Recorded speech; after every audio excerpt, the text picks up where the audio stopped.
तुम नादान थे। तुम नादान थे। स्थायी खुशियों को ठुकराकर अस्थायी पैसों से प्यार करते थे। तुम नादान थे। शायद तुम्हें यह अंदाजा नहीं था कि तुम कितने खुशकिस्मत थे। शायद तुमने किसी बच्चे को प्यार के लिए तड़पते नहीं देखा था। शायद तुम्हें यह एहसास नहीं था कि तुम कितने खुशकिस्मत थे। शायद तुमने किसी बच्चे को भूखे पेट सोते नहीं देखा था। तुम नादान थे, इसीलिए नहीं समझ पाते थे ये छोटी सी बात कि धूप हो, ठंड हो या बरसात, सुबह हो, शाम हो या रात, वो लोग दिन रात मेहनत किया करते थे ताकि तुम सुकून से खेल सको एक बड़ी सी मुस्कुराहट के साथ। तुम नादान थे, इसीलिए इस बात से अनजान थे कि जैसे दीवारों के बगैर छत का होना मुश्किल सा था, वैसे ही उनके बगैर तुम्हारा बचपन अधूरा सा था। हाँ, तुम नादान थे।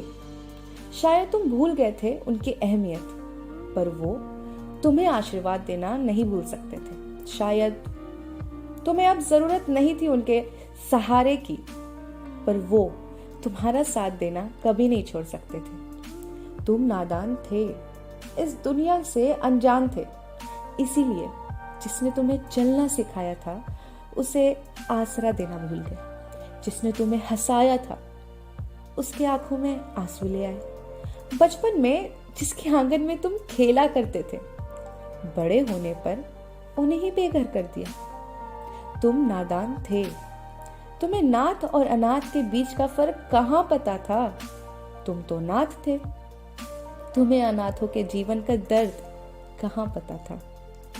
तुम तो खुशियों को पैसों से नापा करते थे।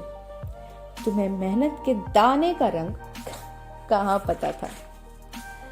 तुम्हारे पहले कदम से तुम्हारी पहली लिखावट तक, तुम्हारे मोटे मोटे आंसुओं से तुम्हारी खिलखिलाती मुस्कुराहट तक, तुम्हारी जिद से तुम्हारी खुशियों तक, तुम्हें गोद में खिलाने से तुम्हारे बच्चों को गोद में खिलाने तक, तुम्हारी जिंदगी के हर एक पल में वो तुम्हारे माँ बाप ही थे जो तुम्हारे साथ रहते थे।